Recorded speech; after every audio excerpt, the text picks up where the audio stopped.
Welcome everyone. It is fantastic to see with how many people you are here. I am the new Executive Director of Acton Boxborough United Way, and it's really my privilege to be in that position and to welcome you all. So every one of us has a role to play in building a thriving community. At Acton Boxborough United Way, we believe that we all can win by living united. We fight for the health, for the education and for financial stability of every person.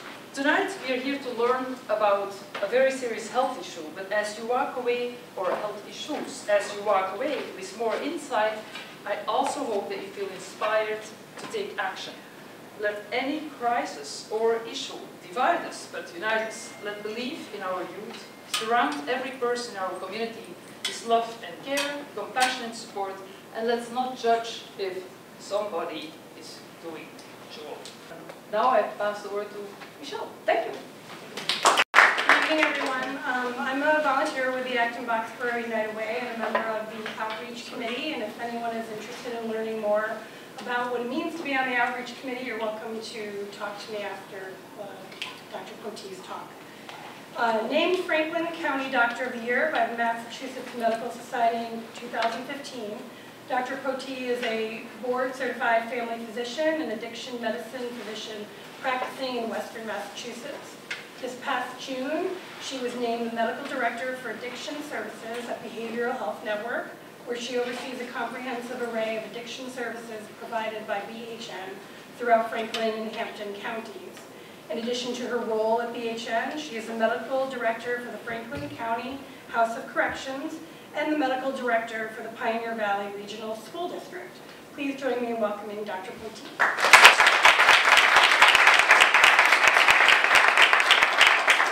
I'm very excited about being here. I grew up on Route 2. That's where I grew up, and I live just off Route 2 again now. And so I drive through Acton and Boxborough like all the time. It's part of my normal commute. And I want to especially thank Michelle, because she didn't just put this together along with other people, but she actually drove me here today because I bought an electric car, which is the best thing ever, because I drive like crazy, and now I have an electric car and I'm powered by the sun, but I don't have enough miles to get home. So I panicked, and I was like, how am I going to get home today? So I'm charging at the MBTA station, Michelle will get me up. So if anybody's going by the MBTA station on the way home, I can drop me off my car, that'd be awesome. Anybody wants to talk about electric cars afterwards, I'm in with that.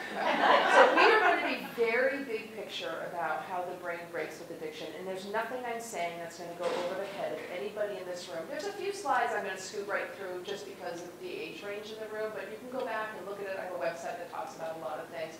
But we're going to spend our time talking about this extraordinary organ ensconced in your skull, right, the human brain. And this is the cover of National Geographic 2 years ago now, September of 2017. And the title of this cover of National Geographic was The Physiology of Addiction. And from my perspective, having grown up in the 70s and 80s, who grew up with National Geographic in their house?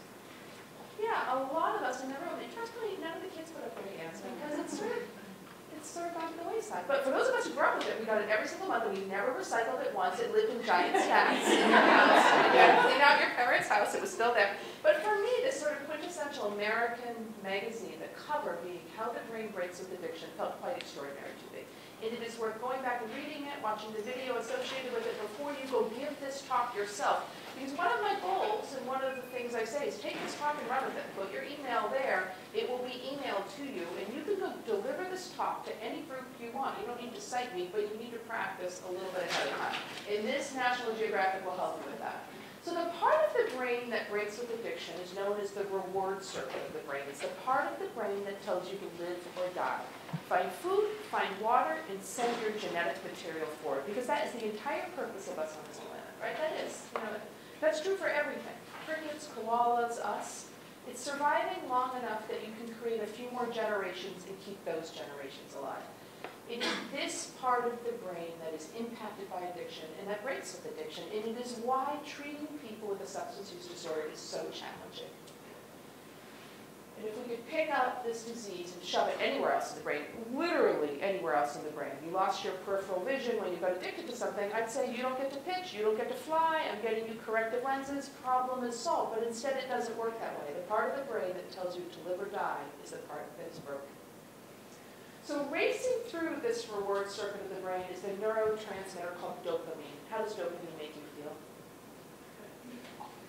Awesome. Yeah, really good. Like more than just good, really great. It's a euphoric, joyous, fabulous, holy smokes, that was awesome, do it again chemical. That's how it works in the brain, and it rewards you for doing behaviors that are good for your health. The problem is it also rewards you for behaviors that may not be good for your health. It has with it associated two specific behaviors, compulsion and perseveration. I have to do this, I am unable to stop thinking about it. And when it comes to survival, being compulsive and perseverating, those are fabulous qualities. And in fact, it's the reason we're here. It's the reason everybody's here. This person over here, their ancestors weren't compulsive or perseverating enough, right? They didn't get to exist. So these are two fabulous behaviors that define us, but we don't really need to be compulsive or perseverating about food and water anymore, because we're lucky we live in the Western world. We have 1 billion calories at the gas station checkout counter, like we have too many calories available. But these behaviors don't change. It takes tens of millions of years to evolve. So these two behaviors of compulsion and perseveration define addiction. And for those of us who grew up in families with people with addiction or substance use disorder, or currently have loved ones, you will pause and think to yourself, yeah, I've seen those behaviors. I've seen them. It's so hard. Who in this room is in the medical field? So you guys, on a daily basis or a weekly basis, interact with people with a substance use disorder. You just do if you're anywhere in the medical field, almost anywhere. And if you pause and think to yourself about your biggest frustrating patients and take a breath and remind yourself, this defines the disease, compulsion and perseveration. It's hard to manage stuff. So I make an argument that at a baseline, we all have a certain amount of dopamine in our brains. We all sit at about 100 units of dopamine. There's no way to measure this. This is not a serum blood test, but it's a way of thinking about it. But some of us are these happy-go-lucky golden retrievers. And I think your new director of United Way, I think she's a golden retriever. We have an English golden retriever. That's what it is. Her dopamine at a baseline is like 105. That's who she is, right? That's a great, we gravitate to people like that. Like the United Way needs somebody like that to spearhead them. A lot of us live like this. We have sort of baseline lower dopamine. Maybe we're sitting at 95, and we do things on a day-to-day basis when we're feeling down to make ourselves feel better. So what are things people do in this room when you're down that make you feel better? Eat chocolate. Yeah, a lot of us eat chocolate and drink sugar. And that's a very normal engagement with something that's a dopamine spike. You're totally honest. I do the same thing. Would you say that's a healthy thing to do? For a little while it is, but if that's all you did was feed yourself chocolate again and again, right, it becomes a problem. In fact, it actually is addictive. Who thinks they have a sugar addiction in this room? Right, which means continued use despite harm. Who thinks sugar is good for you in this room? It's actually healthy? No, sugar in the right amount. And I hate the idea that sugar per se is bad. Okay. Very modest amounts may be fine, right? But actually most sugar that we eat in this country is terrible sugar, and there's no health benefit to it. There just isn't, right? But I love you for that too. Like I'm a sugar addict and I love the stuff. And most of us though don't really have a moderate interaction with sugar. We like sugar a lot. We know it's not particularly good for us, yet we can't stop eating it, right? And so guess what? I fall into the addictive category. I don't get arrested for it. I don't. But that's just because sugar's legal, right? Okay, so there's a range of normal dopamine. You guys are understanding that. And you can ask yourself in your own head where you might sit. Somebody said they eat chocolate, right? But what are other things people do to make themselves feel good? Exercise. Exercise. Yes, ma'am. That's a lot of us in this room. And in fact, for a lot of us, and I would say this to the young people, exercise is the magic fix for basically every problem, right? There's not a single medical problem where exercise is not going to benefit you. And for so many of us, it is the treatment for anxiety and depression. Really, first-line treatment for anxiety and depression is physical movement, exercise. And our kids normally are great at it. Thank goodness for that. But a lot of us turn to exercise to make ourselves feel good. That's right. So here's the way it looks. We're all sitting on an average at 100 units of dopamine in this room, and then you find that perfect food. 200 years ago, when it used to be incredibly hard to survive, you find that perfect food and you get a spike in dopamine. It goes to 150, then it goes back to normal. Because that's the way our brains are designed. You have sex, it's consensual, it goes to 200, and then it goes back to normal, because that's the way we're designed. But here's the rub. When your brain is exposed to these really strong chemicals, and I'm going to race through a few of them, you get these spikes in dopamine that are extraordinary, but they're not healthy. So a drug like cocaine will spike your dopamine to about 350. A A drug like a prescription opiate, heroin, fentanyl will bring you between 500 and 900. And a drug like crystal methamphetamine will bring you to about 1,300. So it seems like, wow, it seems like that may have been a good idea. But let's talk about the reasons why this isn't a good idea, how it looks in the brain. So there's three things that govern the dopamine in your brain. How much dopamine is produced, how many dopamine receptors are on the other side of the synaptic cleft receiving the information, and how many little reuptake transporters are sucking the dopamine out. They're like vacuums. Cocaine does only one thing in the brain. It affects one of the three things in the equation. It paralyzes the vacuum. It makes the vacuums not be able to do their job, and so the dopamine builds up in the synaptic cleft. And you would think there's got to be a way to make that little vacuum immune from the impact of dopamine. But is there a way? Do we have any treatment for cocaine use disorder? Right? Shook his head. No, there's no treatment. You know what it is? My finger wagging at you. Don't use cocaine. It's bad for your health. That's about what we have. It's really frustrating. But my smart foursome right up here, you guys want to do really well for the planet, make a ton of money on the side. Finding a treatment for cocaine use disorder, it really should be easy to treat because I just need a vaccine that's going to make that little vacuum not listen to the messaging. That's all it's going to take. It doesn't exist yet, but it's the most straightforward addiction is this one. Opiates are more complicated. They go through the mu opiate receptor. It's a negative feedback loop with a GABA receptor, but at the end of the day, it shoves more dopamine out. It just makes more and more and more dopamine. We could do this with everything, with gambling, with video gaming, with marijuana, which is addictive, by the way, with nicotine. You name an addiction, it ends up in the dopamine pathway. Sometimes it takes 14 steps to get there, but everything ends up here, including sugar addiction. So here's the problem, is that your brain, for 200,000 years that you've been in this human form on this planet, has a set point, a 95, 100, or a great golden retriever, 105. That's the normal. And when your brain starts seeing a 350, a 900, or 1300, it says, that's not okay. There's something wrong with my brain. What is going on? I need to turn down the volume. I'm going to downregulate. So your brain's response when it becomes addicted to a substance or behavior is it starts to decrease the amount of dopamine that's made. It erases 80% of the dopamine receptors, and it turns on every single vacuum in sight and sucking the dopamine out. So people who struggle with addiction wake up in the morning and their new set point's like a 40. They're miserable people. And their brain knows this, and their brain's saying, something's wrong with you. You know how to fix this problem.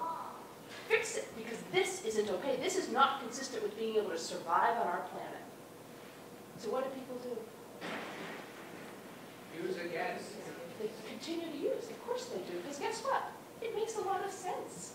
If I said to everybody in this room, you feel terrible, and if you did this one thing, you'd feel normal, everybody in this room would do that too. If I handed you 2 dozen glazed donuts and said, you must eat those in order to feel normal, you'd be like, okay, I'll do that. You think to yourself, I feel gross, but I'm telling you, it'd make you feel good, but it won't make you feel good, right? It's a very complicated thing that people who struggle with addiction are desperate to feel normal. That's how the brain breaks, and they're going to continue to use in order to achieve homeostasis and normalcy in the brain. And what's actually extraordinary to me is that people of their own free will who struggle with this disease come into treatment and say, I need help. I am willing to go through the next 2 weeks, 3 weeks, 5 months of misery to get to the point where I can get better. Because it's hard to do. It would be hard for everybody in this room to do. For all of us that have a sugar problem, the number of us who walked away from sugar, even though we know it's bad for us, how many people in this room who have a sugar problem no longer eat sugar? They eradicated it. So that is incredibly impressive to have 2 people in this room. And are you guys still off sugar? Both of you. That's extraordinary. Good for you. I love that.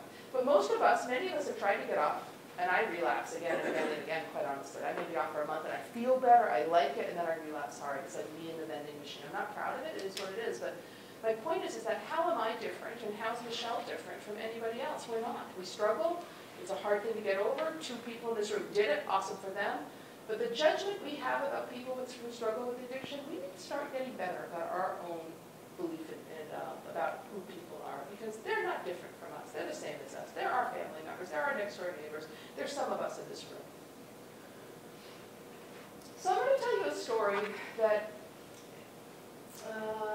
I think is the most important thing. The reason I do this work is this is a guy who lives in Acton. He wakes up this morning. It's 5:30 in the morning. He's 68 years old, and he's rubbing his sternum. He doesn't feel good. His wife says, you look bad. And she says, I don't feel good. She says, I'm calling 911, okay? She calls 911, and I got police, I got fire, I got EMS, I got everybody in this living room, like in 7 minutes. And they look at him and they're like, you're having a heart attack, right? And they give him a sublingual nitroglycerin, they chew a baby aspirin, they give him a beta blocker, they put in a big bore IV, and they take that EKG and they transmit it to Leahy. And Leahy says, whoa, whoa, whoa, guy's having a massive, massive heart attack. Get him on the road, get him to Mass General. We're calling the Mass General, they're gonna warm up the OR. This isn't even a cath problem, no cath lab, OR. He's in the operating room in like an hour. He has quadruple bypass surgery. He's at man's greatest hospital, i.e. MGH. And he's there on the surgical floor for a week, and he's on telemetry for another week. He has a depression. He comes back home, and he goes to a local Leahy outpost for cardiac rehab for 12 more weeks. And his life was saved. And how much money we just spend on him? Yeah, actually, go higher than that. That's a close number. 350. Yeah, I would say it's probably between 300 and 350, because Mass General, any of the Harvard hospitals, one of the most expensive places to get care. Awesome care, fabulous, but super expensive, right? Okay, so we just spent $300,000. His next door neighbor in Acton is this young woman. She's 24 years old. She actually went to this regional school. She went to Acton-Boxborough. And she was a first-generation kid. Nobody in her family had ever gone to college. She did well in school. She was a soccer star. She got a scholarship to Boston College. Her family was over the moon about this kid. In her sophomore year at BC, she tears her ACL on her left knee. She can't run, she can't kick a ball, she can't do anything, and she loses her soccer scholarship. She's actually off the team, and she can't afford to go to BC. She gets incredibly depressed. And this kid, the only thing that makes her feel better when she's 19 years old with a life that doesn't feel like it is what she wanted it to be, is when she takes the 5 milligram oxycodone that the orthopedic surgeon gave to her. It makes her feel happy. It gives her dopamine release when she's feeling miserable. And she keeps using it again and again. About 3 weeks in, she's out of control with her use, because guess what? It doesn't take long. Orthopedic surgeon cuts her off because he knows this isn't okay. Doesn't recognize that she's struggling, but just shoots her out the door. And she's buying pills on the street, because that's a normal thing to do. And very quickly, she's buying heroin, because that's a normal thing to do. And for the last 4 years, this kid's life has been terrible and tragic. And everything you never want to have happen to your daughter. But she moved back home with her mom in Acton 9 months ago. She left the bad crew behind. She deleted every number on her phone. She's going to a local Suboxone clinic. She's a therapist. She's doing yoga. She's meditating. She got a job. She is going to AA meetings. You check the box of what this kid's supposed to be doing the last 9 months. She's done it. She's perfect, right? But this morning at 5:30, that mom knocks on that bathroom door, and it's locked, and there's no response. And that mom freaks out. She kicks the door, and she finds her girl lying on the ground, blue and not breathing. She calls 911 first, starts administering CPR, and then administers the drug overdose chemical naloxone, also called Narcan. By that time, I got Acton police, right? They're there. Every cruiser has 2 vials of Narcan. It takes 5 vials of Narcan for this young woman to start to breathe again. And they bring her to the Leahy ER. What happens to her? Talks to a nurse. She talks to a nurse, okay. And what does the nurse do for her? Tells her to go to meetings. Is there phone numbers? Yeah. So that would be actually pretty good. But that may be what happened to her, right? Somebody said, call some telephone numbers and maybe go to more meetings. That is actually the best case scenario. That's the best case scenario. The more common scenario is she's actually treated terribly. She's treated like a piece of trash, worthless, refuse, gets really bad care, gets a giant shot of shame in her arm, which I guarantee you, nobody who uses drugs needs us to pile on any more shame. They don't feel good about themselves at a baseline, I guarantee you that. So what needed to happen, well, let me just pause. I didn't tell you the full story about her next door neighbor, that 68-year-old guy, okay? So both of his parents had significant cardiovascular disease. His mom died of a stroke at the age of 72. His dad died of a heart attack in his 50s. He used to smoke 2 packs a day. He's down to 1 pack a day, which is great. He drinks about 12 beers a day, and he would go to McDonald's every day a week if he could, but he goes about 4 times because his wife knows and says you can't go that often. So does this guy have addiction? Yeah, what's he addicted to? Yeah, bad food. Yeah, there's a lot of chemicals in bad food that are super addictive. The salt, the fat, the sugar, the other God knows what chemicals we can't pronounce are addictive. What else is he addicted to? Alcohol and nicotine, yeah. Did he create his heart attack? He did. There's a lot of people, particularly my young people, who are doing this, right? The #1 killer in our country is tobacco. Number 2 killer, lack of exercise and poor diet. And number 3 is alcohol. This guy partakes in the 3 top causes of death in our country. He created his heart attack, period. Now, I threw in the red herring of his parents. His parents are both smokers. You get rid of tobacco in that family, there's no cardiovascular risk. So this guy's an addict. He creates his heart attack. Did anybody roll into his living room and say, you know what, dude, you're an addict. I'm not gonna dump a bunch of drugs in you. I'm not gonna bring you down to the Mass General and have the world's best medical care provided to you. Did anybody shame and blame this guy anywhere in his treatment? Anybody? No. We provided the best care possible because that's our job. But for this young woman who has an opiate use disorder, we made her feel like a piece of dirt and we kicked her to the curb because that's how people with addiction are treated. And that's a failure of the American medical system, period. It just is. I went to Yale Medical School. It's actually an addiction center. I learned nothing about addiction during medical school. I then went to Boston Medical Center for my residency. Boston University is like worldwide known for addiction treatment. I got pretty good at it there. But in general, everything I know about this, I basically talk to myself. And the reason I do this work, and I don't just talk to communities, I talk to doctors all the time. And I sit in rooms full of doctors, and they're like, yeah, I didn't know any of that either. And I'm like, yeah, because no one taught me this stuff. And we are so skewed as a society to think of this as just a bunch of weak-willed people who are born on the wrong side of the tracks, raised by bad parents, need to pull themselves up by the bootstraps. And we really have to change our thinking. Would you treat like somebody who had depression or anxiety this way? Right? We recognize those as real diseases. They're not made up. In the old days, what we used to do to people with depression and anxiety? We used to lock them up. We used to give them lobotomies. We used to give hysterectomies to women because they were hysterical, right? And when we talk about that now, you think to yourself, that's crazy, that that's how people who had significant mental health conditions were treated.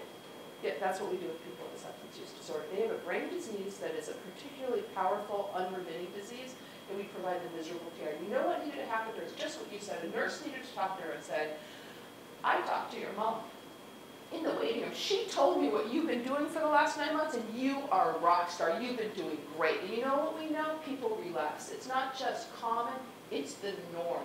The return to use between 6 and 12 months is the norm. And you know what happens? People die.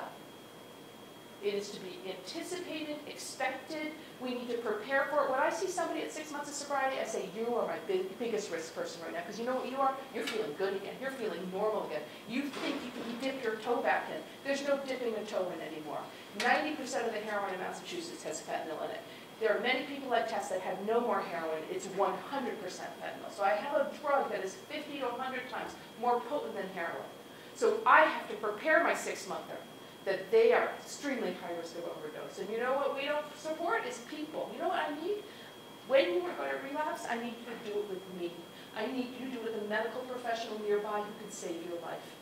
In Philadelphia yesterday, went to court, and the court decision went in their favor because they now have a safe injection site that they're opening. The federal government said no, and the federal court said yes as of yesterday. And that is the first time in this country that that will happen, and Boston's going to be on its heels.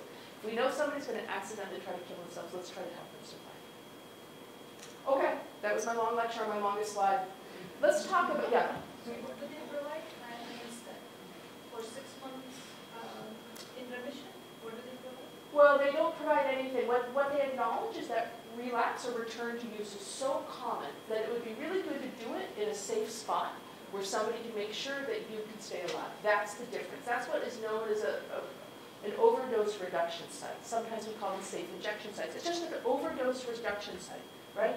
I mean, I spoke at a funeral a year ago now. It's one of the hardest days of my life, quite honestly. As a kid, I didn't know, but her parents called me.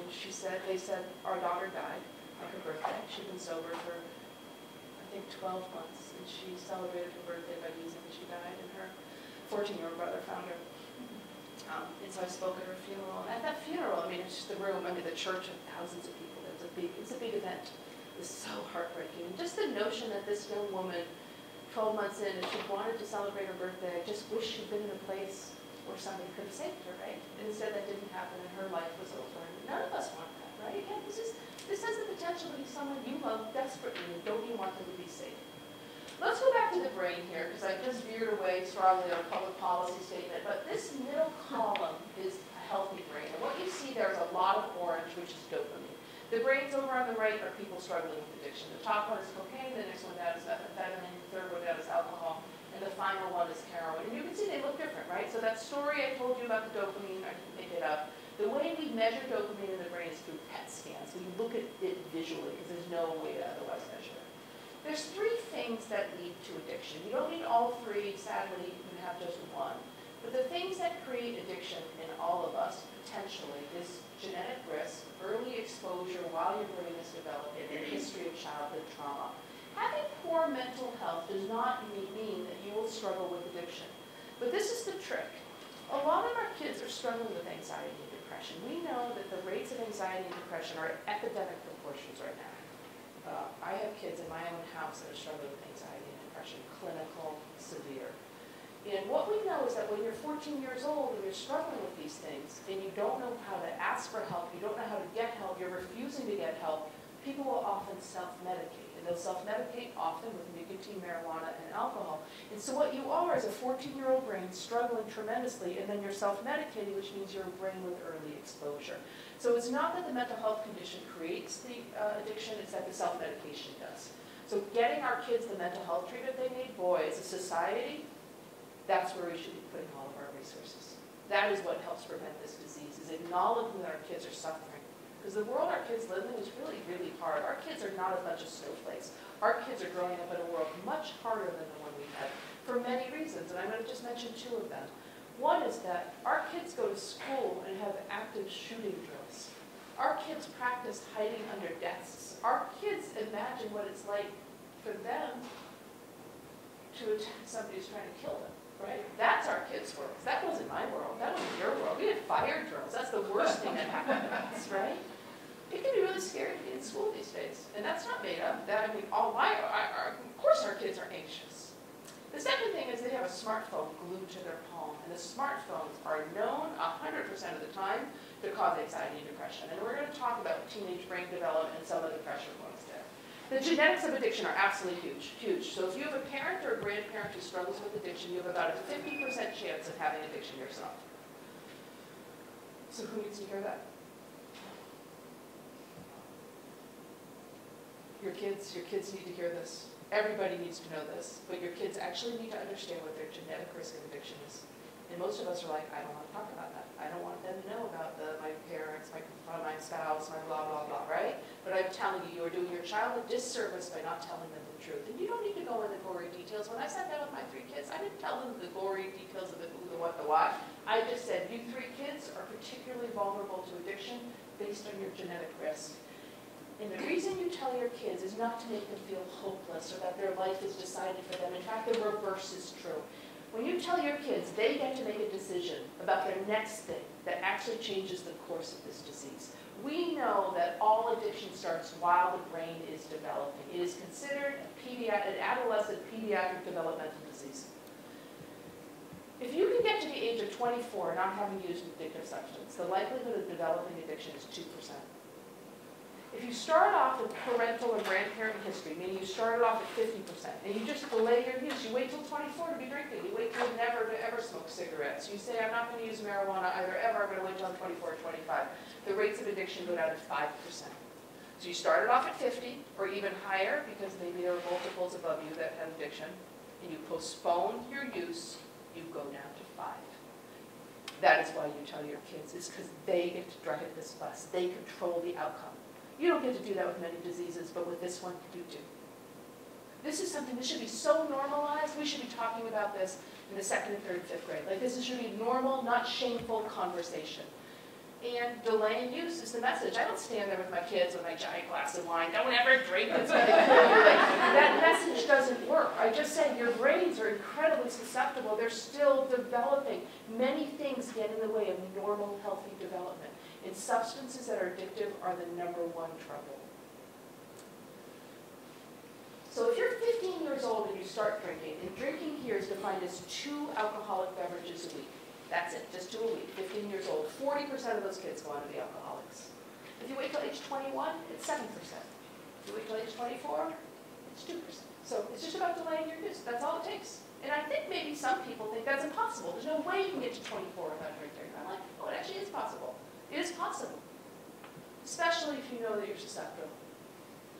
So our kids are actually the smartest generation we have ever seen about substances. This young generation is so smart, and They're the smartest when it comes to tobacco. I'm going to get to juuling. I promise I'm going to go there, but I'm not going there yet. What do you guys think about cigarettes? Any words to describe them? Anyone before? Bad. They're bad, yeah. They're definitely addictive, yeah. This is very common. Like, most young people think they're disgusting. They're revolting. Those are the common words I get. Like, yuck, they're gross. And I've had kids in middle school, like, they paralyze the cilia and the sinuses, and they're the #1 cause of bladder cancer. And I'm like, yeah, they are. Smart you. That's right. The public health message on cigarettes has been really powerful. It took a long time to get there, like 100 years, but finally we got there. This generation was going to eradicate paper cigarettes. Totally eradicate it, because the rates of smoking in high school seniors was between 2 and 4%. Big tobacco is terrified of this generation because they were making them disappear. Hence the vaping stuff. Yeah. Yeah. So how is vaping?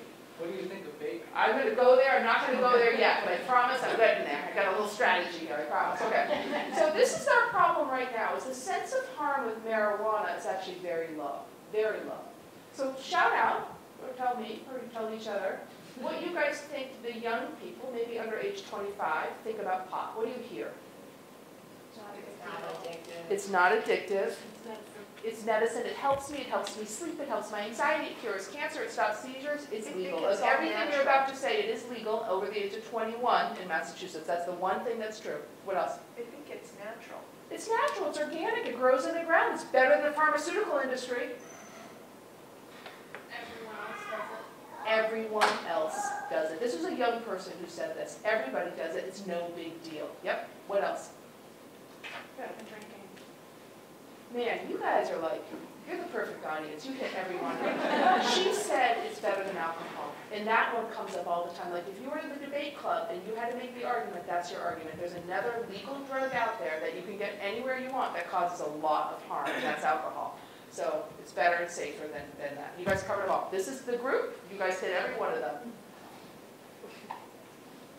So we're going to actually spend the next bit on marijuana. And I know you guys want me to talk about vaping. I promise I'll get to it. But this is actually the one that really, I think really should be freaking people out for the next 20 years. That's where I'm going to go with it. So 3 things happen to these 4, 5 plus 14-year-old, 5 amazing brains in this room.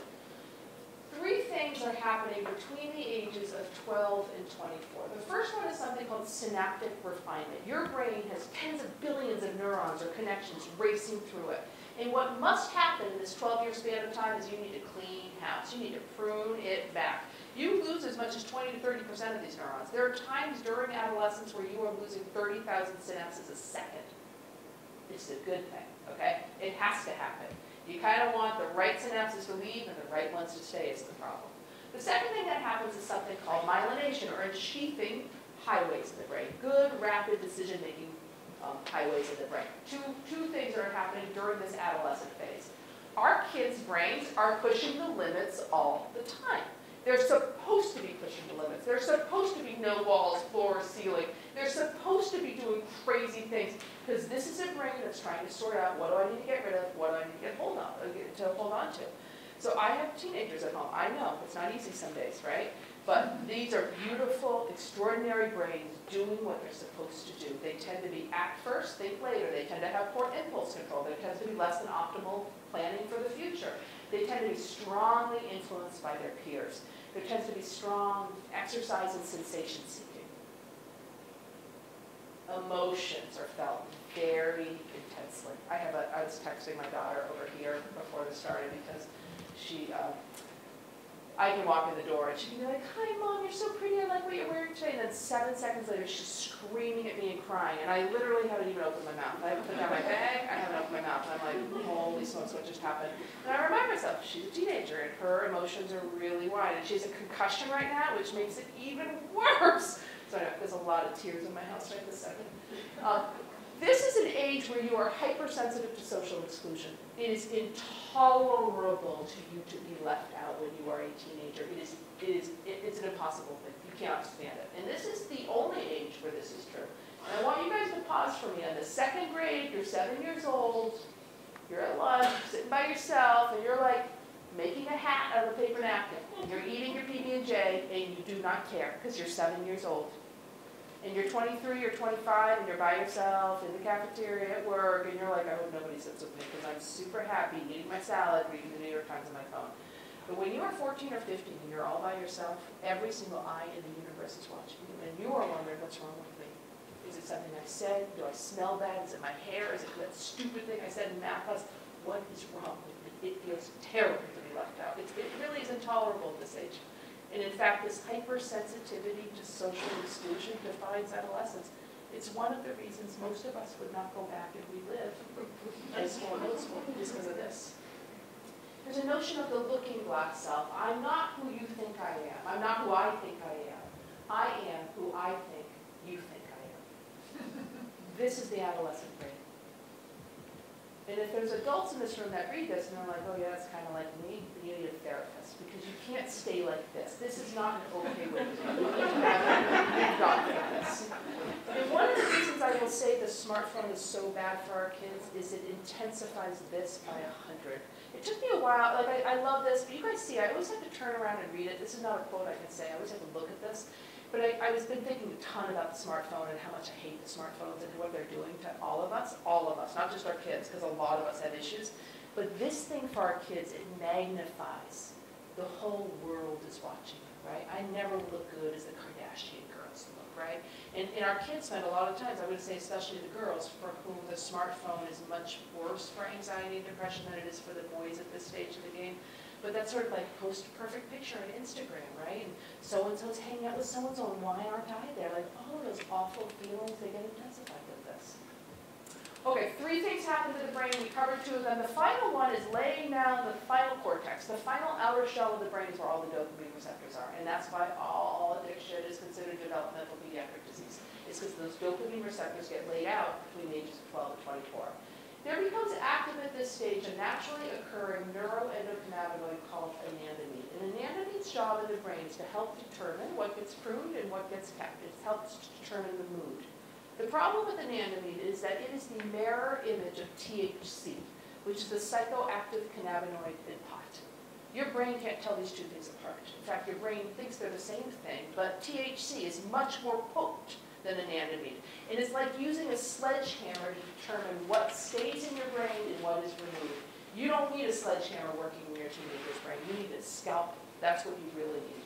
So my concern about marijuana is that we have this chasm between what our kids think and what the science is pointing to, right? This is not a positive drug for our developing brains. This is a neuro-damaging drug. This is not a performance-enhancing drug. It is a performance-degrading drug. So the studies on marijuana, it has an impact on attention, verbal learning, memory, processing speed, and those stay even when you're not high. This is one of the best, longest studies on marijuana, and I'm going to compare 2 categories. I'm going to compare the gray line to the red line on 3 bar graphs. The gray line is teenagers between the ages of 14 and 21 who never used marijuana. And I'm going to compare it to the bright red line. Those are teenagers who use marijuana 400 times or more between the ages of 14 and 21. They followed these people for 25 years. Okay, long, long study. And what it showed is that graduating from college by age 25, the kids who used marijuana 0 times graduated 36% of the time. The kids who used marijuana 400 times or more graduated 2% of the time. Unemployment rates by age 25, unemployment rates for people who never used marijuana were 21%. For the kids who used it 400 times or more, 52%. Now, 400 times or more may seem like a big number, but I'm talking 7 years. I'm talking using it once a week or less. It does not take much to get to this. I have kids in my practice who use pot 4 or 5 times a day, okay? So the most important thing about this study for me isn't on this graph. They asked the question at the age of 35 and 40, are you happy with your life? Are you where you meant to be? Have you achieved what you hoped? And the group that used marijuana 400 times or more had incredibly low life satisfaction scores, like some of the lowest. That for me is the real measure. Do I really care if everybody goes to college? No, I care that people are living the life they meant to be living. And that was a major, major difference between these. So the same study showed an 8-point drop in IQ by age 35 in the kids who used marijuana 400 times or more. 8 points is 2 standard deviations. That is a significant decline.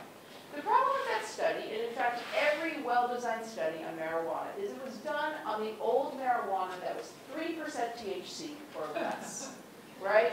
It was done on marijuana in the 1990s or before, and 3% THC marijuana does not exist, and has not existed in this country for a little while now. Every field-grown marijuana plant in the US right now is sitting between 9% and 18% THC. Okay, you can't get 3%, it's gone. You can get it maybe in some parts of Europe, but not in the United States anymore. And then really what our kids know are the concentrates: shatter butter, earwax, hash oil, any of these things. This stuff is between 50 and 90% THC. So you extract the THC out of the flower, and this is what you have. Okay, that's what our kids are making, this stuff. So 50 to 90% THC. I just showed you statistics really concerning about what a 3% marijuana use does to a generation of kids. And I'm describing now something that's at least 3 times as potent, but often, I don't know, 20 times more potent. You think you're getting an improved IQ when you're using hash oil at 80% THC? This is a neurotoxic drug, and we have normalized it in our society. We have a sense that everybody is doing it, but guess what? Not everybody's doing it. The norm is that our kids aren't doing it, but you have the sense that everybody is doing it, right? It is a real problem. And what did we do in 2016 in November? We passed the most liberal ballot measure there was. It was written by the pot industry. We said, basically, open a store wherever you want. You have to sell everything. No limits on the THC level, and the age of entry is 21. If you were in charge, what would the age of entry be? 25, yeah, you're in charge and you're in charge, 25. Would you put a max of a THC? How high do you need to get, guys? How high? I mean, even those 2 things, changing the age and saying 20% limit, I don't know, I would put a limit on it. I think that's super reasonable. That would have had a very positive public health implication. And instead, a super smart state like ours, with like the smartest public health brains in the country, we did this. Are you kidding me? There's no way to go back on it. I'm so angry about this thing. Okay, lots of ways you can use pot. You can smoke it, you can vape it, you can rub it on your skin, you can drink it in beer, it's in your spaghetti sauce. There's 1,000 ways to get it. Our kids, most often, if it's an edible, are getting it wrapped in sugar and chocolate. Okay, so this is Colorado store, so this isn't made up stuff. This came to me from a state trooper crew that went to Colorado. So the extraordinary thing about what you see here is every one of those candy bars has 12 servings of marijuana in it. They all are 80% THC or higher. So the notion that you would walk into a marijuana store and get a Kit Kat lookalike, and you'd break it into 12 pieces, and you would consume one, and you'd put the other 11 pieces back into a bag. Not in a million years, right? Not in a million, because that's crazy. So it's just sort of, in ours, so part of our regulations say, in Massachusetts, no lookalike candy bars, right? You can have a 4-bar chocolate drizzled wafered candy, but you can't call it a Kit Kat.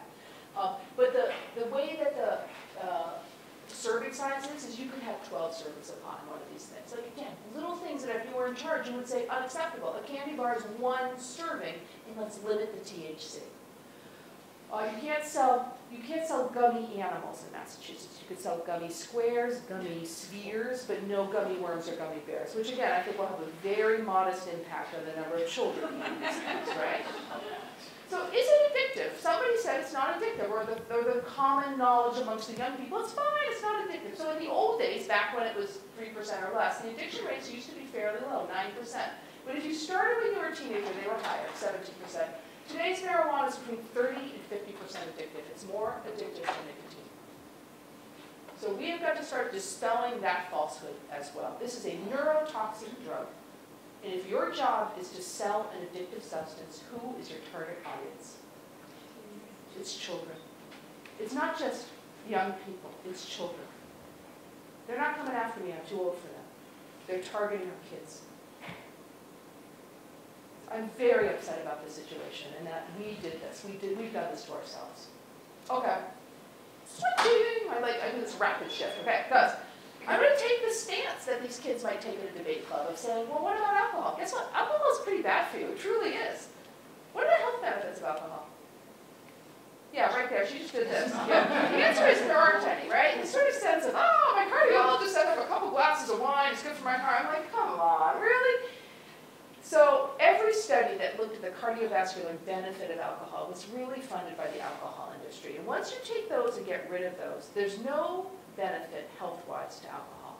maybe a thimbleful a week might have a very modest improvement in cardiovascular disease. But if you just exercised 20 minutes 4 times a week, you would have a huge positive benefit. So this notion that it helps you, everybody needs to take a breath and say, it's not healthy.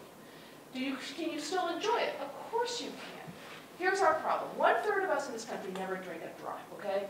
1/3 of us in this country drink very little. A drink a week, couple drinks a month, that's it. And the final 1/3 of us drink every drop of alcohol in the country. 10% of us in this country drink at least 10 drinks a day. 10% of the parents at your kids' school drink 10 drinks a day. 10% of the people on the road tonight drink 10 drinks a day. This is the norm, okay? So that's a lot of alcohol. By anybody's measure, that's a lot, right? And nobody thinks that's good for you. I know that, but it's the reality. So the problem is it doesn't take much to get to 10 drinks, right? Who is a bartender in this room? Nobody? Okay, a mixed drink, for those of us who know how to mix drinks. You pour and pour and pour, right? You put in at least a couple servings. So most cocktails are at least 2 when you do the math. A Long Island iced tea is actually 8 drinks, because if anybody's ever had one of those, they're super alcoholic. They're really intense, right? Here's the real issue we have, is that women are drinking at rates we have never seen in the history of humankind. Never has this happened like this. And I will say to my patients, all of them, but mostly my women, tell me about your relationship to alcohol. My women will say, I have a couple drinks a night. And I'll go, yeah, what are you drinking? I have wine. How much are you drinking? You know, a normal size wine glass. And I'm like, this is what a glass of wine is. It's 5 ounces. And what I say to my patients is, I need you to put 5 ounces of water into your wine goblet. And you need to acknowledge that's 1 drink. And then you need to acknowledge what you are drinking. Many of us are pouring 2 or 3 glasses of wine and counting it as 1.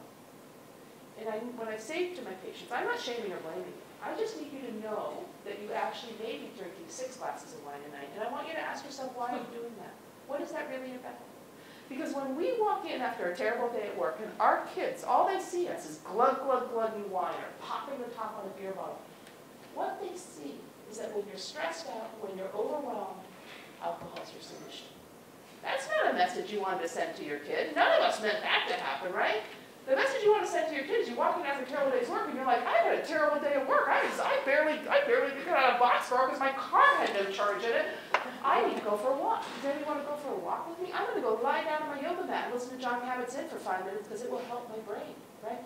I'm going to help adjust my brain to make myself feel better. That doesn't involve alcohol. We do not role model this well for our kids. And I'm going to argue the western suburbs, 495 and the east, we're particularly vulnerable to this.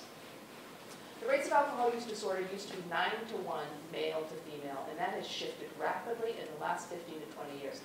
And I have a police officer in the back, and he, I think, I'm going to put him on the spot. I'm not going to really put him on the spot, but he will acknowledge, I think, that we are actually picking up more and more women with OUIs than we used to. Like 30 years ago, women weren't driving that way. One of the reasons I know this is I work at a correctional facility. I'm a doctor at a jail, and half of our people are there for alcohol use disorder, and more of them are women. I also run a drug and alcohol detox center, and I've never seen anything like what I see now, which is young women in severe alcohol withdrawal because of their alcohol use. Okay, and you guys see that it's all made fun of, and there's memes, and you can't go to like a store without having how fun and light it is to drink all the time. Like again, it's this cultural shift that we are all partaking in, and I just think we have to acknowledge that it can be concerning. Okay. Here's another thing. Parents will say to me, I'm going to teach my kid to drink. Before they go to college, I'm going to let them know what their limit is. And I'm like, oh, that's not a good idea. You don't take your 17-year-old and give them alcohol and get them a little tipsy so they know what their limit is. They've done studies on this. When parents provide alcohol to their kids are more likely to go on to have an alcohol use disorder and binge drinking. You are not helping your kid. Okay? The second thing I'm going to say about that is if you think you're helping society and your kid or your kid's friends by hosting a party at your house and providing alcohol, it's against the law. Okay, and I hope somebody finally checks you down. The second thing is that you're harming these kids. That's what you're doing. Your message to your kid is, I will come get you day or night anywhere. I need to know where you are. Don't not tell me where you are. I will come get you and your friends at any point.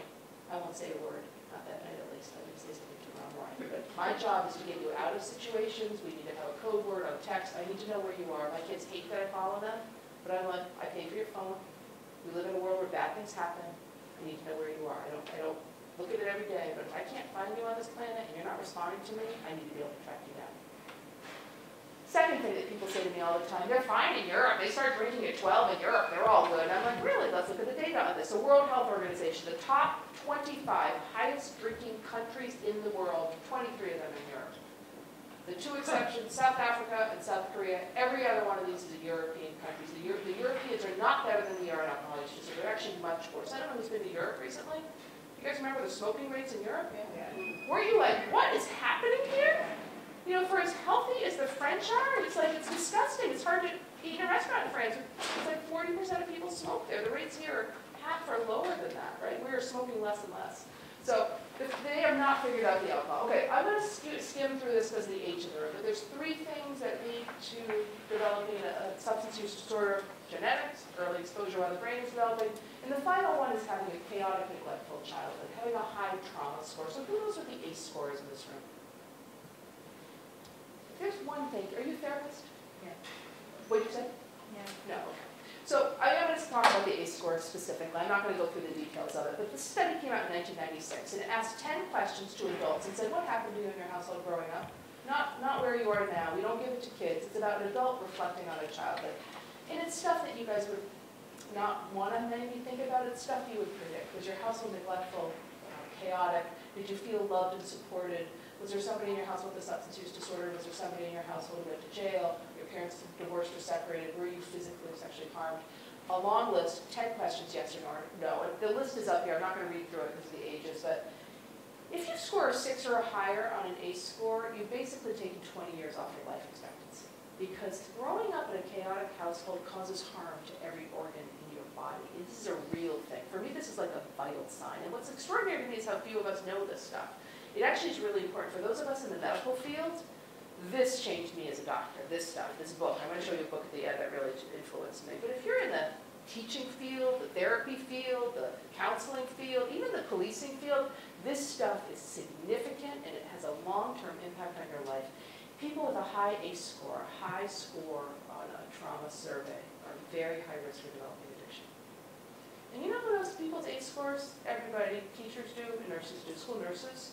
They're not calculating it on a survey. They just know what's happening in schools. And if, as a society, we said, wow, this collection of kids needs a lot of resources to put at them now when they're 6 and 8 and 10, we could prevent so much chronic disease in the future. But people don't think that way in this country. It's about what can I do today to fix today's problem, not today to fix the future problem. You had a question. Yeah, I'm curious if anybody's started to look at the impact of the intense travel that adults have to do now. We're a global economy, and many people I talk to have at least one spouse that travels internationally on a regular basis. My husband's one of them. And on the surface, it's hey, it's great, and we know how to make the best of it, and it's just part of the lifestyle. And I'm wondering, it's like this does take a toll. The kids change, when they're gone for a couple weeks, even if it's very emotionally positive. I think it's really affecting these kids. And sometimes you have 2 parents that are traveling internationally, or you have parents who are first responders or police and fire. And I think sometimes about that vicarious trauma, how that might be affecting kids in ways that we don't really think about. Yeah, I've think never of the seen obvious anything ones, look but at that, but I think that seems like a huge family stressor, especially in a world that feels a little uncertain. Yeah, I think that's a big one. There's a new ACE score I just saw that talks about global warming as a traumatizing experience, which is super. I mean, if you feel like, oh, my house is going to get hit by a hurricane yet again, you live in a constant state of fear, right? And I live in Western Mass. You guys are in Centralish Mass. Like, we have less of that going on. But in places where global warming may eradicate your home, that's a high trauma. So 3 things that will cause addiction: genetics, history of childhood trauma, and early exposure while your brain is developing. And the messages to my parents who brought their kids, there's talk to your kids. You're doing that already. You're going to talk on the way home today. And the second is just the message is delay your use. Just delay your use. That's all I ask. When my oldest was 12, I came home from the hardware store with my drill, and I put it into my lock into a cabinet, and I locked up all the alcohol. And my kid was like, Mom, what's up with you? Do you not trust me? And I was like, no. I'm 12 years old, I got 2 behind you, and I know what teenagers do. I'm not going to be your source of alcohol. That's not going to be me, not my house. So it's like a lock and key at my house. It makes me and my husband not think very much because neither of us can get into the code. We always forget it. We're always like, my point is that ask yourself, I went to high school in the 80s, and I know what we were up to in the 80s, and it was largely no good. And a lot of us got our alcohol from our parents' house, and so did you. So I'm just saying, don't be that house. Know what's in your house. And I say lock and key. Okay, so we've said these kids, smartest generation we've ever had, the lowest rates of alcohol use we've ever had, lowest rates in 40 years. Marijuana is flat and actually on the rise for all the reasons we just talked about. And everything else is also flat and not worrisome. The problem is that everybody knows, which is that this, the smartest generation ever, eradicating all of nicotine, the tobacco industry is freaking out about this, right? In the summer of 2017, something on social media went viral. And it wasn't one thing, it was probably 10 things. Because we had all been picking up vape pens and e-cigarettes in the schools prior to September of 2017. But when we went back to school in September, they were everywhere, everywhere. It was the new norm. And principals would be calling me being like, I picked up 12 vape pens today. And I'd be like, welcome to September of 2017. Something happened that summer, it went crazy. You guys know all of this now. Between 30 and 40% of high school students are vaping, right? This has been a flip. That is that when you see a slide that looks like that, that is not a normal public health slide. There's nothing that switches that fast, but this one did. Partly because social media and things going viral, that's a real thing, right? And so it really hit these kids super strong. And can I just ask you guys, what do you think is in a vape pen or Juul or an e-cigarette? Do you know? Well, who answered that? I was asking my kids. I love you, but zip it. Yeah. Do you guys have any idea? No. Well, so I will say that the average kid a year ago said it's just water, vapor, and flavor. That's all they said it was, because that's what they were told. They were told it was nothing. It was totally benign, okay? Because again, this industry doesn't care. They don't care at all about our kids. They care about making money. So our kids are being lied to about what was in this stuff. So the kids did not go into this saying, I want to be a nicotine addict. They went in saying, this thing's super cool. It makes this huge puff of smoke. You can do all these unbelievably cool tricks. If you want to go and stay up late one night, watch YouTube and watch the cool vaping tricks you can do, because it looks kind of fun, right? It's like skateboarding things. You're like, wow, that's amazing.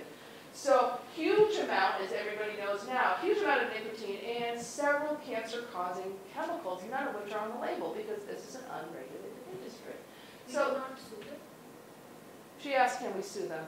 Well, let's talk about what we can do, because we're doing stuff right now, which is good. So this is a study that came out just a year ago, and it said, okay, our kids say there's only water and flavor. So let's test it. So they went to the market, and they bought 70 American-made e-juices to refill the cartridges. These were made in the United States. 90% of the market's made in China. So they took the best quality ones, okay? Every one of these products was labeled 0 milligrams of nicotine. And then they brought them to a lab, independent lab, and had them tested. What percent had nicotine in them? A little lower, 90, okay? But yeah, 90% had nicotine. And in fact, some of them had the equivalent of a pack of cigarettes. They didn't just have a little nicotine, a pack of cigarettes, yet they were labeled 0 milligrams, right?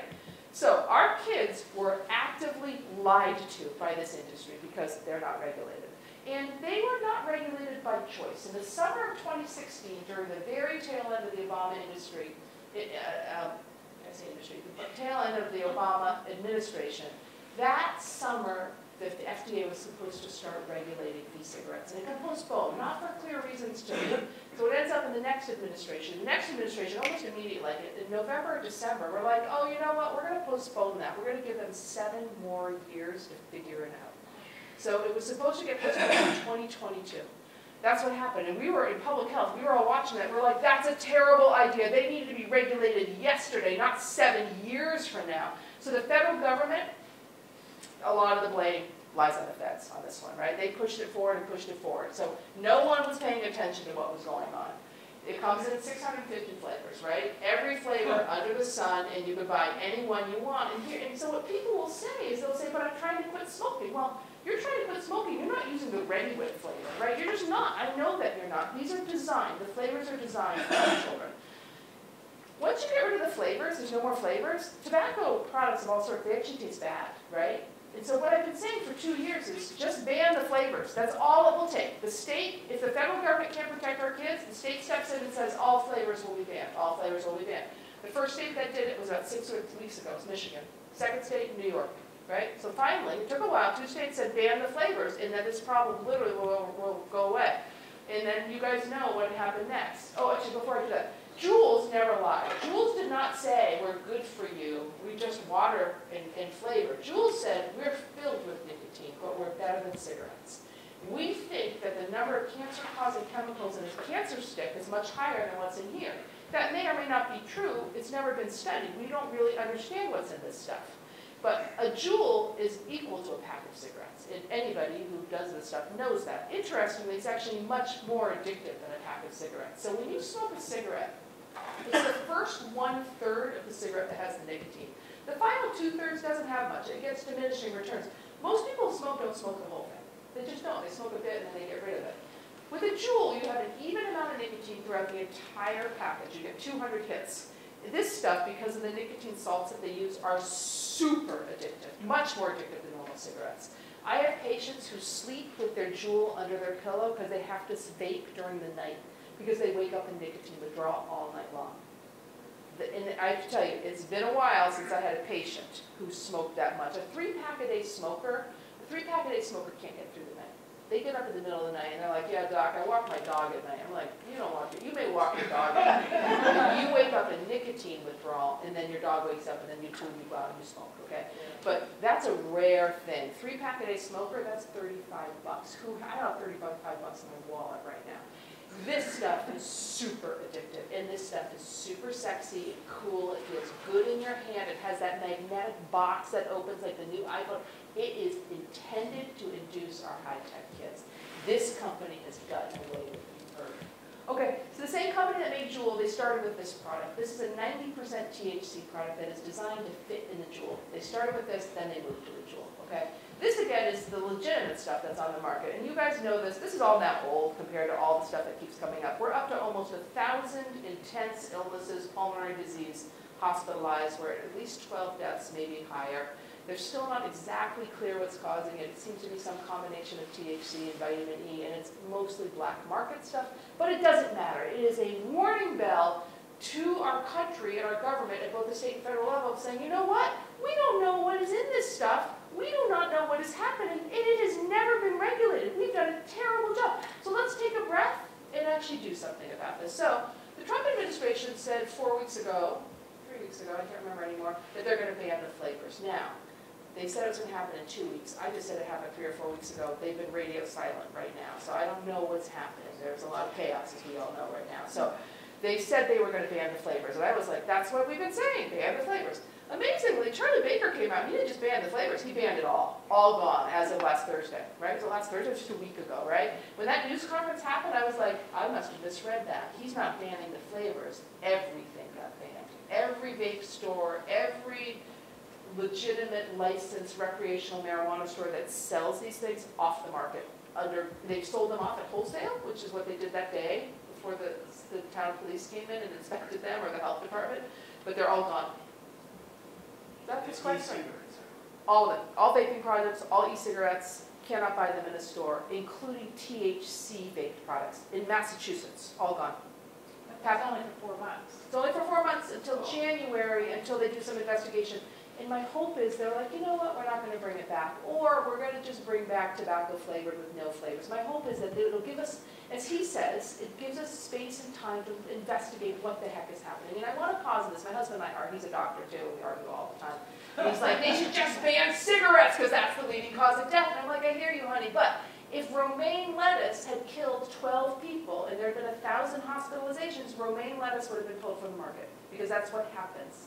So here we have an unknown poison hurting people. And until we get more information, we pull the product. I think this is reasonable. I am sad for small business owners whose livelihood is dependent on their vape. So I feel badly for them as humans. I don't like the product they sell, but I don't like a lot of product. I don't like junk food, right? But my point is, they may not survive 4 months, right? So it's complicated. I'm going to keep going. I'm going to do questions at the end.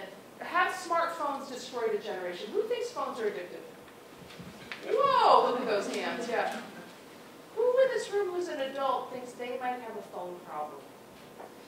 Yeah, a lot of us might have a phone problem, but these things are super addictive for kids. This is a great article. It's worth going back and reading it again. You're going to get the slide deck if you put that in your email. But anybody read this article? It's awesome. It talks about the connection between anxiety, depression, and that damn smartphone glued to the palm of your hand. Okay, it's a great article. Half of teenagers in the U.S. and China and Japan say they're addicted to their smartphone. They self-announce, I'm addicted to my smartphone. And this is a lot of the stuff on it, like 72% of teens, 48% of parents feel the need to immediately respond to text and postings. A third of parents and teens say they argue every single day about their device. 56% of parents admit to checking their phones while driving. I mean, I think that number is much higher than that. So the 4 C's of addiction: compulsive use, continued use despite harm, having cravings, and having loss of control. I tell you, that defines a lot of us in this room when it comes to our phones. It certainly defines my kids. My kids are addicted to their phones, and I just gave it up as a parent. I'm exhausted. They're smarter than I am about them. I'm tired of the fight. We fight all the time about the phone. I hate it.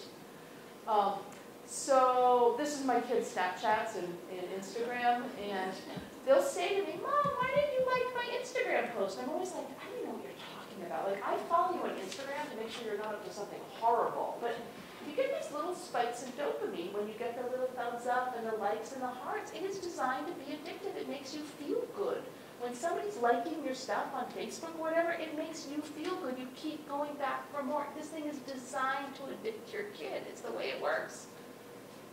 There's a center in Connecticut for addiction, gaming addiction. If you have somebody you love who's really like, their life is now destroyed because they're living 22 hours a day on a video game, that is very bad for their health. And there's a place in Connecticut that specializes in this. There's one in Washington State too, but we have one that's pretty close by. Okay, whoop! Switching again, opiates. Yeah? Is there any studies about delaying giving a child a smartphone? Yeah, have there been studies? There's a lot of community movement to delay as long as possible, but it has not been well studied. Think about this, guys. How long have we had these things? Seriously, it's really super recent. I don't know the ages in your household, but like my 22-year-old has no problem with the phone. He missed it. My 17-year-old is even better. My 14-year-old is a mess. Like this thing came up and bit us in the butt so fast. How long have we had a smartphone? 8 years? Not long. So it's not enough time to do a good study. But the notion that a community could have a delay, wait till, what's the expression, wait till 8? That's terrible. 8th grade. Yeah, it's 8th grade, but there's a line, a tagline. It is wait till 8. Is it wait till 8? Concord. It's actually a good program, because then this sort of, everybody has a smartphone. You can sort of say, oh no, not everybody does have a smartphone. In fact, all of the kids that you actually hang out with, the commitment of all of our parents is we're going to wait as long as possible to have that smartphone. It is not good for little kids. I don't even think it's good for 8th graders or 10th graders, but there it is. I just wish we could power it on and off with a switch super easily every day. I just wish it were easier. Instead, it's really hard. For those of us who downloaded the kid locks, I still don't understand how to work it. My 22-year-old works it on the younger siblings' phones because I can't make it work. And I'm a smart person. It makes me so frustrated. They made it hard. Okay, pills are, who's the person who runs the independent pharmacy in this room? Is that person? Oh, they're not here. Well, I am grateful to them for having helped sponsor this, and I'm not throwing pharmacists under the bus here, but I'm throwing myself under the bus. The overprescribing of opiates in the last 20 years absolutely created the opiate epidemic. No one can argue against that. That's just the way it ran. This country prescribed more opiates than every other country in the entire world, almost twice as much as Canada. And Canada doesn't have improved health conditions over us. They have as much chronic pain as we have. When you look at us compared to every other disease out there, there's more deaths from opiate use disorder than motor vehicle accidents, gun violence, AIDS at the peak of the AIDS epidemic. It's the #1 killer under the age of 50 is drug overdose. That's where we are today. That didn't used to be true, but it's where we are today. I'm going to skip that map. This map is going to show counties where opiates were heavily prescribed. You can see how it matches counties where people died, almost entirely, right? But stare at New England, my friends. Look at New England. We didn't prescribe a lot of opiates in New England, yet New England has been hit so hard with this epidemic, so much harder than many other places. So the parallel, the lineup between prescribed opiates and where we are today, they actually don't seem to link. So what happened here? So the pills came to New England from Florida. We used to call I-95 Oxy Highway. Florida had 650 pill mills. There would be tour buses. You would board your tour bus, you would have all your meals paid for, and your stays in a hotel, and you had to walk into 2 pill mills a day, you had a stack of cash, you walked out with a stack of strips and bottles. You handed it to your tour operator, who went back to Massachusetts and Maine and Kentucky and sold it. So, and this happened for about 11 years, between 1999 and about 2010, this was the norm. We knew it was happening. I used to call 95 Oxy Highway, and we knew it was happening. The year 2009, 2010, the DEA, the federal government, went into Florida. They shut them all down. There's like no pain clinics. There's 2, I think, left. They sent 34 doctors to federal prison because they weren't doctors. They were drug dealers, right? They were making $10 million a year, and they were addicting the entire eastern seaboard to opiates. So here we have a shutdown of the pipeline, and I have 2 million or 2.5 million Americans addicted to opiates up I-95. What are you left with? Yeah, you're left with a drug that's really killing people, that's really potent, and it costs about $3.50 a day. It costs nothing. We were not prepared for this in 2010 when we put down the pipeline. We had no idea what was about to hit us. And you start to see people die fast starting in 2012. So that bottom map is the US before Florida shut down, before the year 2010. And I wanted Florida shut down. I was totally outraged with Florida. But look at those red states where overdose was high, and then you watch the overdose really spread after 2010. So when people are spending their days talking about prescribed opiates, I'm like, you know what? Totally agree with you. We've moved on from that. Prescribed opiates are no longer the thing that is actually killing us right now. Like, we need to curtail and get better and all this stuff. That's what we've been working on. We have a problem called heroin and fentanyl, and that's killing people every day. I don't even tell you how many people in my life, people I've cared for over this span of time have died. Happens to me every week, and I take care of thousands of people with opioid use disorder. So, 2016 fentanyl arrived, and it arrived in the fine state of Massachusetts, New Hampshire, and Ohio. Why us? I have no idea, but that's where it hit. And that is the amount of fentanyl it will take to kill you. This stuff is manufactured in China, but it's now being made in Mexico. As of about a year ago, Mexico began firing up new fentanyl plants. And this is incredibly cheap. It's actually much cheaper than heroin, much cheaper. And so that's why we're at a point where we have 100% fentanyl in our supply sometimes, because it makes so much financial sense to do it. Yet again, it's 50 to 100 times more potent than heroin. We're not in a good place on the opiate epidemic. And the state spends a lot of time talking about the fact that we're on the other side, but we're not yet on the other side. These states are the worst hit. And it's the states you guys knew. If I had made you color in this map and you've been watching any news, you would have named these states: Kentucky, West Virginia, Ohio, and most of New England. We were very badly hit. But how did Florida not get hit? Right? Like, how did that happen? Why did they get off scot-free, even though they made the rest of us so sick? And what's up with Texas? Like, there are states where how the supply chain works is really confusing. And I'm not asking that question because I know the answer. I actually don't understand it. So the state has been working really hard. Massachusetts is a smart state. They care. Okay, we have a good government. Charlie Baker's actually done a great job on this stuff.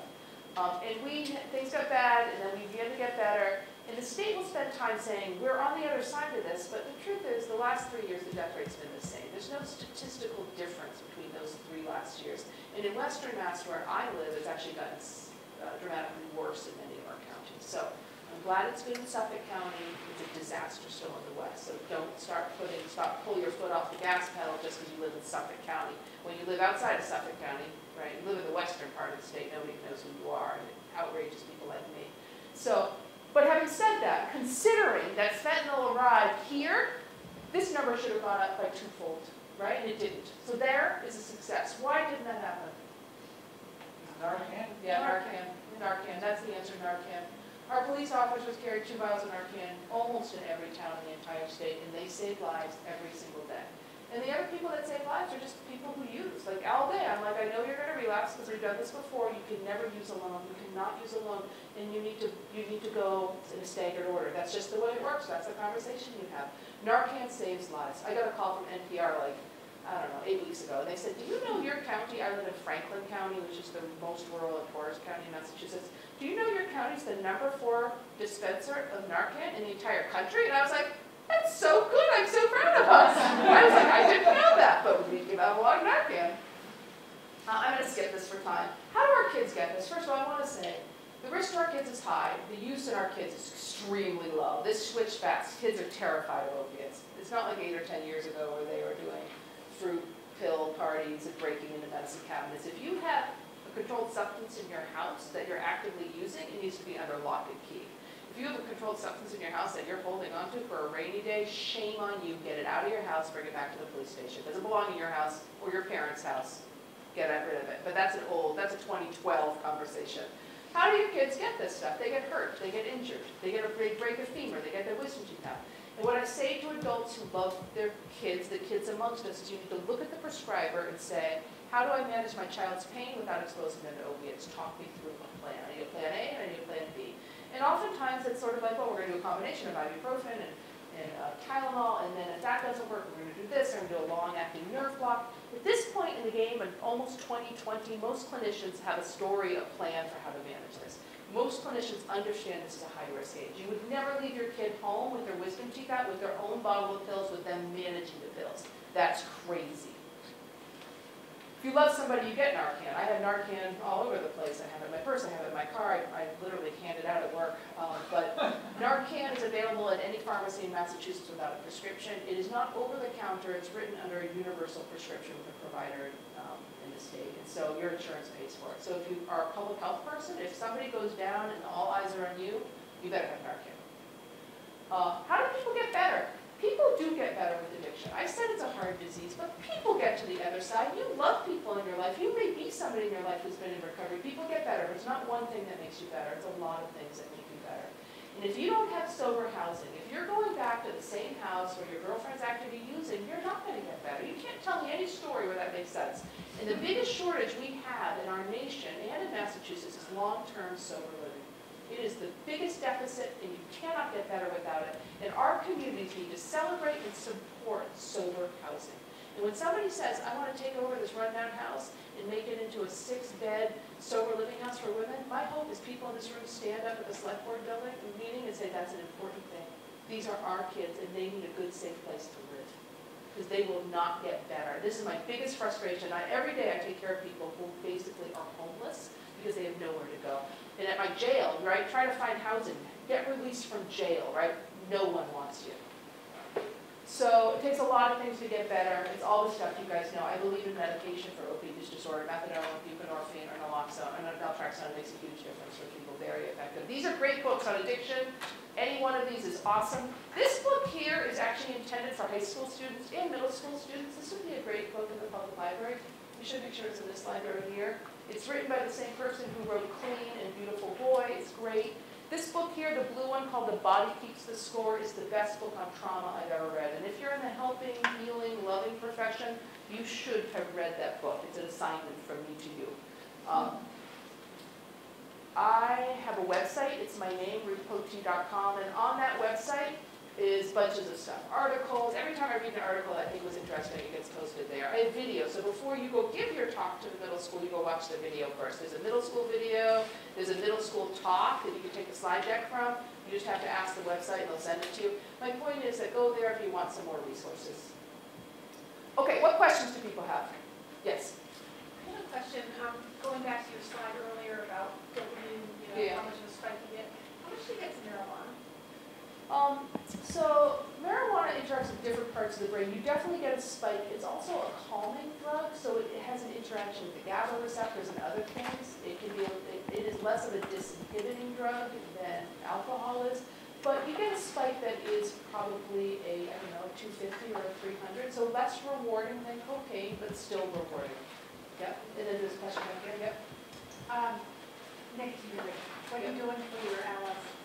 So the first question was nicotine addiction in adolescence. So first of all, we need to acknowledge that our kids who are actually vaping are addicted to nicotine, and it is a real addiction. And when you get off of it, you feel bad. You have anxiety, agitation, and you don't sleep well. Like those are, interestingly, those are the same withdrawal symptoms with marijuana. So this is the distressing thing, is that these drugs, there's 7 evidence-based drugs for nicotine use disorder, most of which have not been studied in kids because we haven't had to treat this before in kids, right? So most pediatricians are sort of like, oh my goodness, what are we going to do? We didn't learn this in pediatric residency. I'm a family doctor, so I take care of adults and kids. So 7 evidence-based drugs, 5 of which are nicotine replacement, 2 of which are not. Chantix has not been studied under the age of 18, and it's not recommended because it's kind of a big gun, so I personally would not use Chantix. Wellbutrin, or Zyban is the brand name, is an SNRI, it's an antidepressant, anti-anxiety. It's actually quite effective for nicotine use disorder. It's a standard drug we use, and we use it in kids all the time. So that's a drug I would feel very comfortable with, especially if I had a kid who was self-medicating with vaping for their anxiety or their depression. That would be a really good one to go to. The 5 evidence-based drugs that are nicotine replacement, are ones you guys know. The patch, the gum, the lozenge. There's a Nicotrol inhaler that's like a little white pipe, and there's a Nicotrol nasal spray. I like a long-acting and a short-acting, and it depends on how much they're taking. So the real math on when somebody's smoking is based on FDA-approved 20-in-a-box cigarette boxes. And the problem is, I was at a talk last week, and the doctor in the room said, how do I convert a vape pen that has this much in it to that? And I'm like, I have no idea, because what's in that vape pen and what's labeled, totally different things. So there's a 21 microgram, a 14 microgram, and a 7 microgram patch. And you're going to sort of have to try to guess what the right dose is based on how much the kid is vaping. If the kid is using a Juul, that's a pack of cigarettes. That much I can say. But if they're vaping intermittently a few times a day, maybe I wouldn't use a patch and I would use the gum and the lozenge instead. Because what you're trying to do is meet their nicotine need in their brain and slowly wean it off over a period of 6 to 8 weeks. All right, so I'm a school nurse. Oh, yeah. And you get into, if they're doing the lozenge or the gum. As being a problem. Yeah. And So sharing it with their friends and. So here you are saying, I have somebody who likely has a nicotine addiction. Are they creating a nicotine addiction for somebody else by sharing it around? Is that one of your points? Kids aren't allowed to carry over-the-counter medications. Yep. We have a doctor's note and we dispense it Yep. in the health office. Yep. So you get into that tricky Yeah, that's right. area where kids are carrying it. Yep. And is it being abused? Yeah, it could be, I agree with that, it could be being abused, yet we also know they have a nicotine addiction, and the thing they also were using, we think is probably even worse for them than we originally even thought. That's a kid who really, maybe a patch would have been better. 7 microgram, the lowest level patch. I mean, I guess you could unstick it on me and stick it on your friend and share your nicotine around, and get a buzz out of it, but maybe that in a school setting could be better. The nasal, they all are short-acting. Every one of the other ones are short-acting, which means you've got to chew the gum. It's every 1 to 2 hours. Right. And that's And true for how long? Well, so there's a schedule. It's usually 6 to 8 weeks it takes to wean people. No, I mean off. chewing the gum. How long are they supposed to chew the gum for? So Couple minutes? the way you chew the gum is you chew the gum slowly. No. You chew the gum slowly until you release the tingly nicotine in your mouth, and you feel a tingling sensation in your mouth. And then you park it between your cheek and your gum. Done. Park it. That usually takes 15 to 30 seconds. And then it can sit there for a couple minutes, and then you have an urge to smoke again, or you're thinking about it, and then you chew it until you get the tingly sensation. A single piece of gum can last 30 minutes to an hour. Okay, but nobody knows this. So when I talk to doctors, they're like, that's how you chew the gum? I'm like, that's how you're supposed to chew the gum. That's how it's designed to work. That's not true for the lozenge. The lozenge just dissolves over time. But the gum is really trying to meet sort of, oh, I thought about smoking. I want to go smoke. No, I'm going to chew my gum. No, I thought about smoking. I need to go smoke. So it's meeting that brain. When you are trying to quit smoking, you have cravings to smoke every 2 minutes. And I have ex-smokers in this room. It ain't easy. Okay. Let me go to this side, and I'll go back over here. Yeah. Can you talk about the association between marijuana and psychosis? So her question was the relationship or association between marijuana and psychosis. So there is an association between these two things. I'm going to say 2 different things. Okay, there is something known as marijuana psychosis that's directly caused by marijuana, and part of the definition of that is that you've used heavy amounts of marijuana in the last month. And when you no longer use marijuana, you're no longer psychotic. Now those people are terrifying and they're dangerous and they do really dangerous things and they're in their emergency room. And you cannot easily differentiate that from first or third time psychosis that then leads to schizophrenia. They often look the same. The one difference between them is that there's more insight. The people with marijuana psychosis know that it's happening to them and it feels bad and they're terrified. The people with first or third time psychosis as the early stages of schizophrenia and schizoaffective disorder don't have the same insight. Now that takes some work to figure out. So there's that, they're both super real things. This is the real issue, is does having marijuana psychosis then lead to the potential of schizophrenia, schizoaffective disorder? And we think the answer is yes. So a very good study came out in the Lancet last year looking at rates of psychosis in the UK, 5 times the rate of psychosis when you're using a THC product greater than 10%. When I saw that, they describe it in the article as extremely heavy use, and I was like, 10%? Like 10% is a nothing THC product in this country.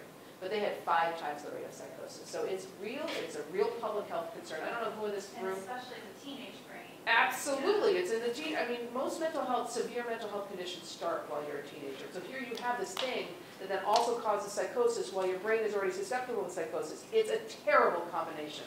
And as a public health person, it's very scary. So I had another one over here. Yeah. I just wanted, with the nicotine thing, there's a standing order now for the over-the-counter nicotine replacement therapies, where if you wanted to get like the patch or the gum, you could just go to your pharmacy. Yeah. Right. Yeah, so Yeah, they've been over the counter for a while, actually. They're just kind of expensive, and MassHealth will pay for them.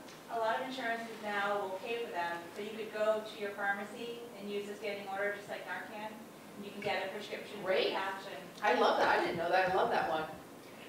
So I went to a presentation about vaping at the junior high, and they Yeah. showed us different Devices. things and how cute they are and how they look like pens, and sometimes you can't even tell. And they also said, you know, kids are really good at hiding them. How would you know? What are the signs that your teenager is vaping Yeah. in secret? So the smell. So there's very, very floral, perfumey, fruity. Okay. Those are very strong smells that will be on their body, their clothing, their room. Now, having said that, I walk into my daughter's rooms and they got like body sprays. And there's a lot of perfume coming at me. None of it is super fruity though, is what I will say. And if you had a boy, let's say I'm being gender indiscriminatory, I don't mean to be that way, but let's say a boy doesn't use a lot of that stuff and you walk in the room and you're like, man, watermelon everywhere, that's a kid who's likely vaping. And then the other thing is, you know, I don't know how often you guys clean out your kids' backpacks. I don't do it that often because I'm disgusted by what I find in there. I'm like, gross, melted, dead food, and notes I never signed. But I do think as parents, if you're worried about your kid, you should probably be going through their bag. And you see anything that looks like a USB port, anything that looks like something that is not a pen or a pencil, you should query yourself. And a school resource officer, a school nurse, and most anybody who works at the school could identify it for you. Do you guys have a school resource officer? I am one. Oh, this is the school resource officer. He knows every subtype of every brand and what they look like, and he's more up to date than I am on the most recent thing. Okay. Now, having said that, if you're vaping THC, you have a kid who's vaping pot. Okay. And so, you know, marijuana has a slightly different look, and unlike pot, it doesn't smell like pot. It's really concealed. But that is a kid who is, when they're not smoking, more agitated, more insomnia, and more anxiety.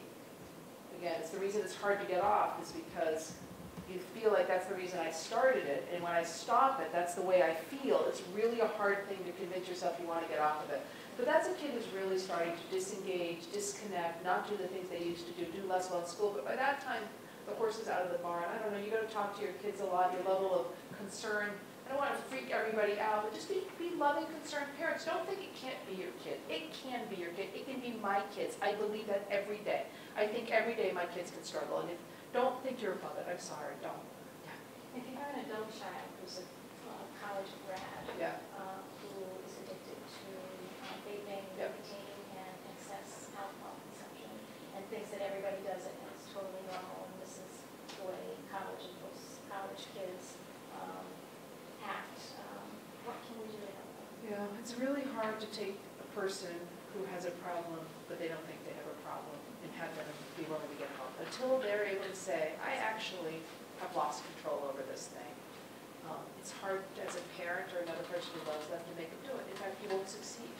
So I think, well, I'm not going to say nothing. I think continuing to be present for your kid, loving your kid, saying, I am worried about you, because as an example, you aren't going to grad school the way that you thought you would, because you're spending so much time sort of in recovery every morning from your bender last night.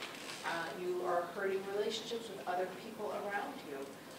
You're doing these behaviors that sort of define early alcohol use disorder. I will say the wheels come off alcohol use disorder really late in the game. a lot of us in this room have a misuse of alcohol, a lot of us do. Yet, we don't get arrested, not often, and we don't have track marks on our arm, and it's the legal ones, so it's not as bad as the illegal ones. And a lot of us are functional alcoholics because it's so normalized in our society. And the wheels come off that bus late, and it's when they get their second OUI that all of a sudden the flags go up and think, oh, I'm now in trouble. I would take a break or step back and just say, look, I'm here to love you and support you, and I want to acknowledge as somebody who loves you that these are the behaviors you're having that I think are not consistent with living the life you wanted to. And you may not get your kid back this year, but you're going to stay present, and this kid may recognize this in another 5 or 8 years. Now, so that's not easy. It's terrible to have this hard kid who struggles. I'm sorry. And you know, you're not alone. There's a lot of us in this room. I'm sorry. Yeah, well, I just want to endorse very strongly this talk that you've given today, because it has been very factual. And I almost think you could, you know, send some of the resources from this talk to somebody like that. You could. Because they had to change their own brain to say, to recognize there is a problem, and to take a step forward. And it was all very logically put together, and lots of science, and I just want to say, really excellent job. But you all chose that. You guys chose to come here of your free will. Maybe my 5 kids didn't have free will on this one. Everybody else chose to. And if I had a room full of people who hated being here, were ticked off at me, that absolutely they're convinced they own a marijuana store, they're convinced this is the right thing, I don't know how much I would have actually changed their mind. You have to be open to it. And what I will say is that as somebody who I work with people every single day who have a substance use story, every day, and I acknowledge with them, I know you're not here of your own accord in some of my circumstances, and I also think, based on what you say, you're not actually ready to get better. We are here for you when you are ready. My job is to help keep you safe in the meantime. And with a kid you love so much, it is just hard. It is really hard to get them to move. So just giving, again, running away from your kid, banning your kid, that actually doesn't really help. But there's a great book called Loving the Lion. It's on my website. If you go to my website, I have a list of good reads and good books, and it's there. And it's about what it feels like to have a family member who struggles with addiction. From a person who doesn't have addiction, it's really a hard challenge. It's not easy to do Loving the Lion. You know what, guys? I may take one more question, and then, is anybody going to volunteer to drive me back to my car? Will you do that? Are you driving by there anyway? Okay, MBTA South Acton, is that where I am? South I can drive it. Okay, you're I driving. drive. Okay, look at all that. So it's okay. Was there one more question? No. Did you have a question, sir? Or point? If I may make a statement. Yes. My name is Luke Penny. Many of you may know me. I'm the night resource officer for the town of Acton High School, the junior high school, and the elementary schools. We have Detective Russell that handles your elementary schools during the day. We have Detective Campbell, who handles your high school and junior high school kids during the day, 7 to 3. I'm going before the Town Board of Health, October 7th. And if anybody could make that meeting, please come forward, because they're trying to tackle this issue of regulation of vaping in the town. There's also lawyers there from convenience stores that try to push this. I understand this free market, and stores want to sell these products. They're concerned about the stores surrounding the schools, the quick access. I spoke to one of those gas station owners the other day. He doesn't want the vaping products back in his store. So that's 1 out of 3 that's around our schools. I would just say the vaping issue, education is huge. You have to educate your children like we have tonight with her. If you went by the school corner and you saw 3 people smoking 5 years ago, you'd say, oh, there's not only that group of kids smokes, but pretend there's 300 kids. We have to get ahead of this. We don't want our children to be guinea pigs like our family members have been with smoking. We've all known people who've died of cancer. We're being blindsided by these corporations saying it's a safe alternative to cigarettes. Don't let our kids be the guinea pigs with all these flavors and the manipulation they're putting into our children. It's real. It's in every school. It's an epidemic.